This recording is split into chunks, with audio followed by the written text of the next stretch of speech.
নব্বইয়ের দশকে ঢাকা চলচ্চিত্রের চিরসবুজ সুপারস্টার সালমান শাহ এবং রূপালী পর্দার প্রভাবশালী খলনায়ক ডনের সম্পর্কটি ছিল তৎকালীন চলচ্চিত্র পাড়ার সবচেয়ে রোমাঞ্চকর ও বহুল আলোচিত বিষয়। রূপালী পর্দার সেলুলিয়েট ফিতায় তাদের মধ্যে চলত তীব্র সংঘাত, মারামারি আর চিরশত্রুতা। কিন্তু ক্যামেরা বন্ধ হতেই সেই রূপালী পর্দার ঘোর কেটে যেত এবং এফডিসির চার দেওয়ালের মাঝে তার রূপ নিত এক অবিশ্বাস্য ও রূপকথার মতো গভীর বন্ধুত্বে। তারা একে অপরের এতটাই ছায়াসঙ্গী ছিলেন যে চলচ্চিত্র পাড়ার সহশিল্পীদের মুখে আজও গল্প শোনা যায়, ডন শুটিং সেটে উপস্থিত না হওয়া পর্যন্ত সালমান শাহ অনেক সময় দুপুরে খাবার পর্যন্ত মুখে তুলতেন না।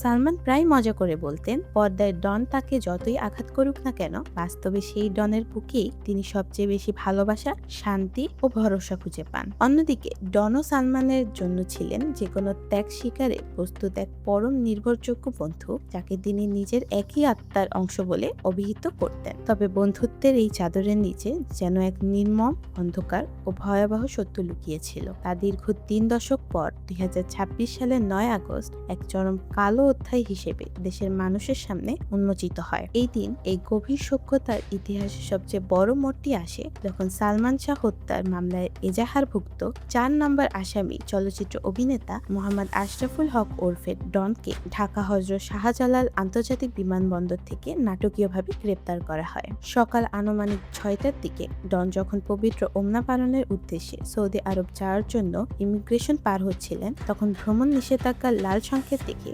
ইমিগ্রেশন পুলিশ তাকে আটকে দেয়। পরবর্তী পুলিশের অপরাধ তদন্ত বিভাগে সিআইডি একটি চৌকস দল তাকে নিজেদের হেফাজতে নেয়। বিকেল ৫টা ৫ মিনিটে ডনকে ঢাকা চিফ মেট্রোপলিটন ম্যাজিস্ট্রেট আদালতে কাঠগড়ায় তোলা হলে সেখানে এক নজরবিহীন ও থমথমে পরিস্থিতির সৃষ্টি হয়। শুনানির সময় আদালতে ডনের পক্ষে কোনো আইনজীবী দাঁড়াননি। রাষ্ট্রপক্ষের আইনজীবী পিপি ওমর ফারুক ফারুকী অত্যন্ত জোরালো ও ক্ষুরধার যুক্তি উপস্থাপন করে আদালতের সামনে মামলা তদন্তে উঠে আসা গুরুতর অভিযোগ তুলে ধরেন। তিনি জানান, ১৯৯৬ সালে ৬ সেপ্টেম্বর হত্যাকাণ্ডের দিন সালমান শাহ পরিবার যখন তার ইস্কাটন বাসায় দেখা করতে যান, তখন সালমানের স্ত্রী সামিরা হক তাদের ভেতরে প্রবেশ করতে দেননি। পরবর্তীতে জবাববন্দি ও তদন্তের নথি উল্লেখ করে রাষ্ট্রপক্ষ অভিযোগ করে ১২ লাখ টাকার এক গোপন ও নৃশংস চুক্তির মাধ্যমে সালমান শাহকে প্রথমে পরিকল্পিতভাবে অচেতন করা হয়। এরপর তাকে শ্বাসরোধে হত্যা করে লাশ সিলিং ফ্যানের সঙ্গে ঝুলিয়ে দেওয়া হয়, যেন পুরো বিষয়টিকে একটি সাধারণ আত্মহত্যা বলে চালিয়ে দেওয়া যায়, এমন অভিযোগও আদালতে তুলে ধরা হয়।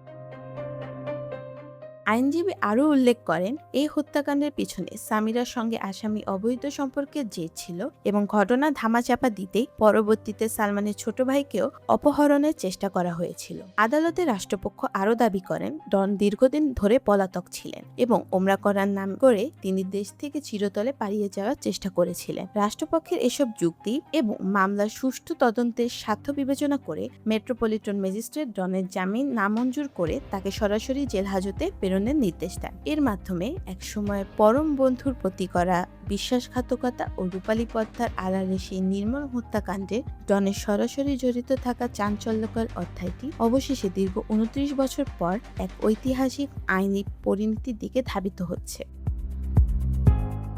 একসময় যে মানুষটি ছিলেন সালমান শাহর ছায়াসঙ্গী, সেই ডনই আজ দাঁড়িয়ে আছেন তার মৃত্যুর বহুল আলোচিত মামলার আসামির কাঠগড়ায়। ২৯ বছর ধরে নানা প্রশ্ন, রহস্য আর বিতর্কে ঘেরা সালমান শাহের মৃত্যুর ঘটনায় ডনের গ্রেপ্তার নতুন করে উস্কে দিচ্ছে সেই পুরনো প্রশ্ন, সেদিন আসলে কি ঘটেছিল। তবে রাষ্ট্রপক্ষের উত্থাপিত অভিযোগই চূড়ান্ত সত্য নয়। আদালতের বিচারিক প্রতিক্রিয়ায় নির্ধারিত হবে অভিযোগের সত্যতা। আর সেই বিচার এখন কোন দিকে গড়ায়, ডনের ভূমিকা নিয়ে ওঠা প্রশ্নের উত্তরই বা কোথায় মেলে, সেদিক তাকিয়ে সালমান শাহের অগণিত ভক্ত ও পুরো দেশের মানুষ। রূপালী পর্দার সেই চিরসবুজ নায়ক আজ নেই, কিন্তু তার মৃত্যুর রহস্য যেন এখনো শেষ হয়নি, বরং ২৯ বছর পর এক নতুন মোড়ে দাঁড়িয়ে সালমান শাহের এই অমীমাংসিত অধ্যায় অপেক্ষা করছে চূড়ান্ত সত্য প্রকাশে। Desk report, next Bangladesh 24।